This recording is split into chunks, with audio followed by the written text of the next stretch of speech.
بسم اللہ الرحمن الرحیم۔ السلام علیکم۔ کیا آپ جانتے ہیں کہ 4 اپریل 1979 کی اس کالی رات کو صرف ایک لیڈر کو پھانسی نہیں دی گئی بلکہ پاکستان کی تقدیر بدلنے والے کئی رازوں کو ہمیشہ کے لیے دفن کر دیا گیا۔ وہ کون سا خفیہ خط تھا جو امریکی وزیر خارجہ نے بھٹو کو لکھا، اور وہ کون سے اپنے تھے جنہوں نے آخری وقت میں پیٹھ میں چھرا گھونپا؟ بھٹو کا عروج، ایٹمی پروگرام کی بنیاد اور عالمی طاقتوں کی ناراضگی، انسانی پہلو، ایک ایسا شخص جو دنیا بھر میں پاکستان کا مقدمہ لڑتا تھا، اسے ایک قتل کے کیس، احمد رضا قصوری کیس میں کیسے الجھایا گیا؟ سوال، کیا یہ صرف ایک قانونی کارروائی تھی یا ایک طے شدہ جوڈیشل مرڈر؟ راولپنڈی جیل کی وہ تنگ و تاریک کوٹڑی، بھٹو صاحب کا وہاں وقت گزارنا، کتابیں پڑھنا، اور وہ آخری ملاقات جب نصرت بھٹو اور بے نظیر بھٹو ان سے ملنے آئیں۔ وہ ڈائری جس کا ذکر ہم اپنے چینل پر پہلے بھی کر چکے ہیں، اس میں بھٹو نے اپنے آخری ایام میں کیا لکھا، جیل کے عملے کے وہ بیانات جو سالوں کے بعد سامنے آئے، عالمی سازش اور تیسری قوت، ہنری کیسنجر کی وہ دھمکی کہ ہم تمہیں ایک عبرتناک مثال بنا دیں گے۔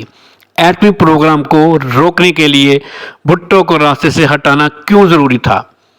ضیاء الحق کے دور کے وہ کردار جنہوں نے فائلیں غائب کیں اور گواہوں کو بدلا، اپریل کی وہ رات اور اس کا انجام، پھانسی گھاٹ تک کا سفر، وہ آخری الفاظ جو بھٹو نے کہے، خدا مجھے معتدل کرے کیونکہ میں معصوم ہوں۔ پھانسی کے بعد ملک کی صورتحال اور وہ خفیہ فائلز جو آج بھی اسٹیبلشمنٹ کے پاس محفوظ ہیں، آج سپریم کورٹ بھی اسے جوڈیشل مرڈر تسلیم کر چکی ہے، لیکن کیا اصل مجرموں کو کبھی سزا مل پائے گی؟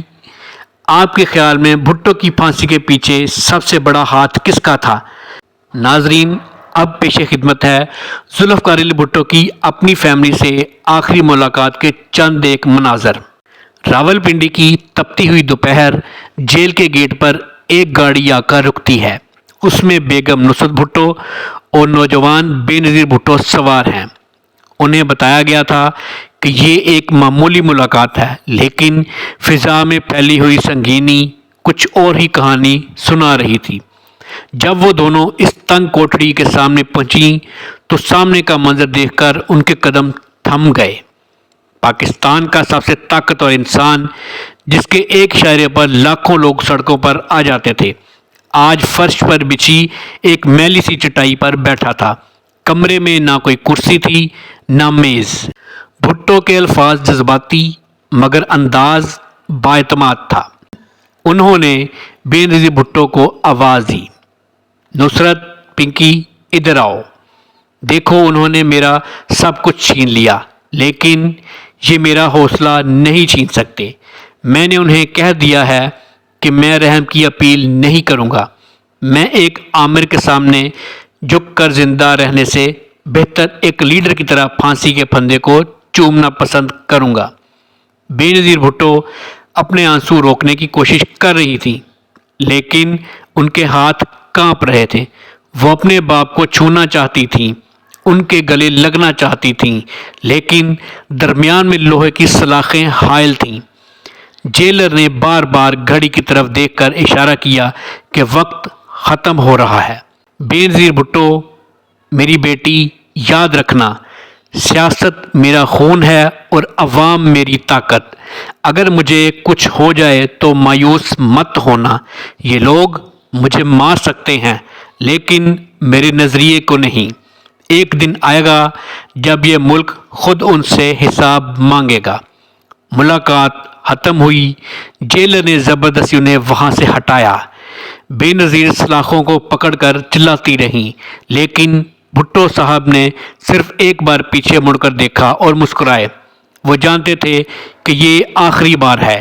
اس ملاقات کے چند گھنٹوں بعد رات کے اندھیرے میں وہ خفیہ آپریشن شروع ہوا جس نے پاکستان کی تاریخ ہمیشہ کے لیے بدل کر رکھ دی اور ملک کو تاریخ کے اندھیروں میں دھکیل دیا۔